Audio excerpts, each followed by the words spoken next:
Hey guys, my name is Raizen and welcome dito sa Diary ng Trader. May papakilala ko sa inyo guys na isang platform kung saan pwede kayong mag-trade ng mga meme coins na kagagawa lang, hindi pa masyadong sikat, and about to graduate pa lang sa mga other exchanges. Now, introducing BullX. Okay, dito sa BullX kasi guys, may tatlong areas ito dito, no? New creations, about to graduate, and graduated.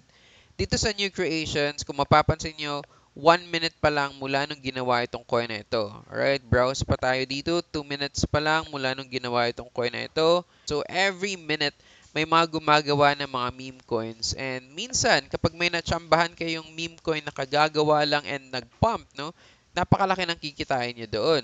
And etong about to graduate naman, ito naman yung mga coins na malapit nang mag-migrate sa mga other platform. I-click natin itong isa ha. Okay?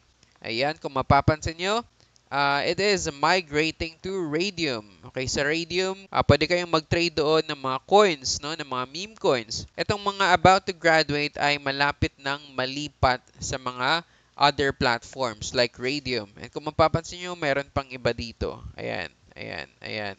So, ito 44 minutes ago, 5 minutes ago, 7 minutes ago, 9 hours ago. So, yan yung mga about to graduate, okay? Malapit nang mag-migrate doon sa other platforms. And eto naman guys, yung graduated na, ibig sabihin na ilipat na sila sa Radium. And let's say, maghanap tayo dito ha. Okay, etong kay Maru, let's say, Maru. Ayan, so nailipat na ito sa Radium and pwede nyo pa rin siyang i-trade.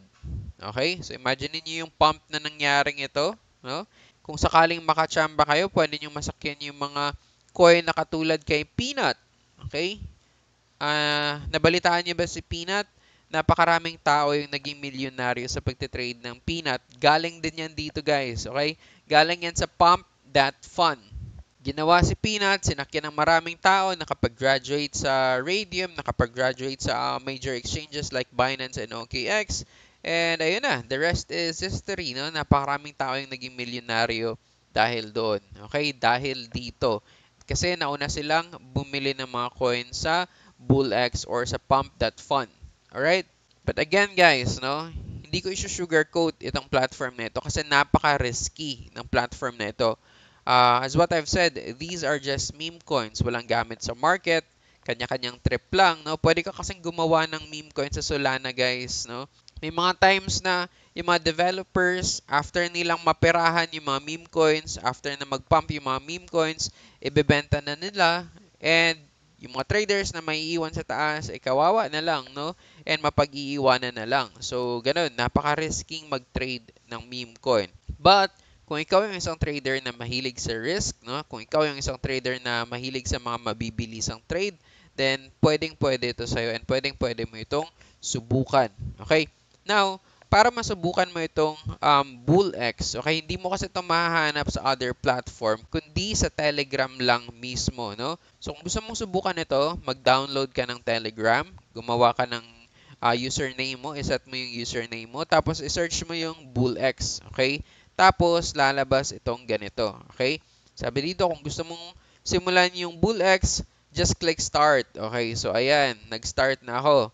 And sabi dito, iset mo muna yung username mo para makapag-access ka. So, sinet ko na yung username ko. And dito naman sa baba, okay, now nakapag-set na ng username, you are currently number blah blah blah blah blah for your waiting list.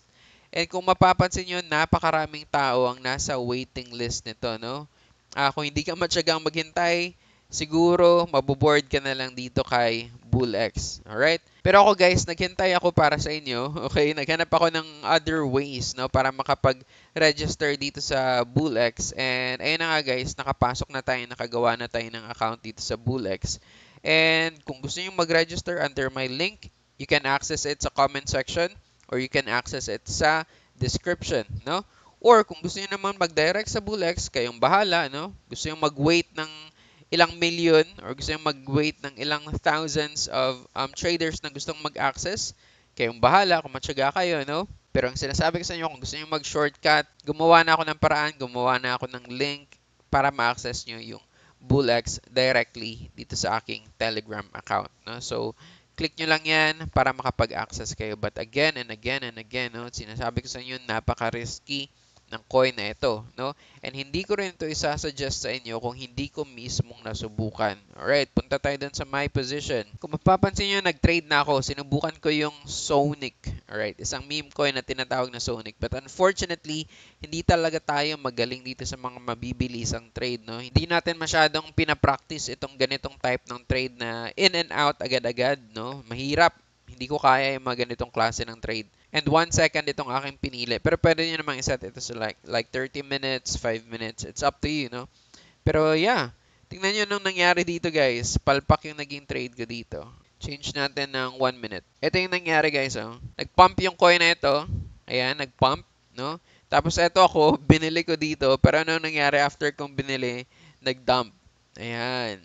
So, napaka-risky, no? Ito yung sinasabi ko kanina, kapag pataas na yung presyo, minsan yung mga developers nito, iiwan na lang nila yung kanilang mga traders sa ere and babagsak na yung presyo until sa hindi na makarecover, no? Ayan na, bagsak na. Alright? So, napaka-risky. Pero kung ikaw yung type ng tao na gusto mong mag-risk, gusto mo lang subukan, no? For the sake of education lang, para malaman mo lang kung ano yung experience ng pagte-trade sa mga ganito, then subukan mo, no? Magpondo ka. Pwede kang magpondo ng 500 pesos lang, pwede kang magpondo ng 1,000 pesos lang, it's up to you. Pero ako, ang ina-advise ko sa inyo guys, huwag kayong magpondo ng malaking amount dito, no? Pondohan nyo lang siguro ng around 1,000 pesos and that's it, no? Huwag nyo nang palakihin. Para lang masubukan nyo muna, para lang ma-experience nyo muna yung kanyang interface, no? But yeah, ito, sinubukan ko lang and ayun, hindi tayo nagtagumpay, talo tayo sa paghahanap ng proper meme coins. And yeah, ang talo natin dito, punta tayo sa position natin, ay $1 lang naman.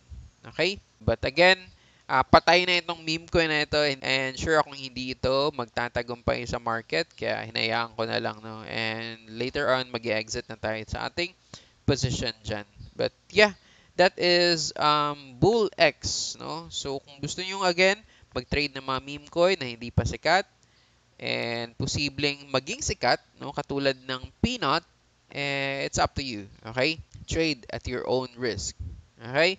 So, kanya-kanyang tsamba lang ito guys and kanya-kanyang diskarte lang kung paano masakyan itong mga meme coins na ito. But again, napaka-risky nito dahil walang gamit sa market. Pero kung gusto nyo pa rin subukan, the link is in my description. Click nyo na lang yan para makapag-register kayo.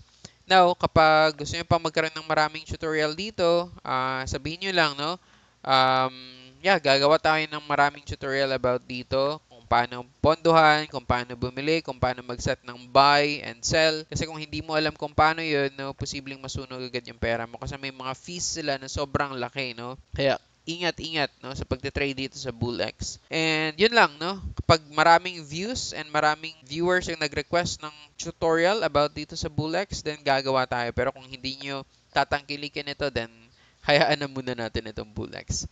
Well, anyways, that's it for now. Thank you so much for watching. Until next time. Peace out.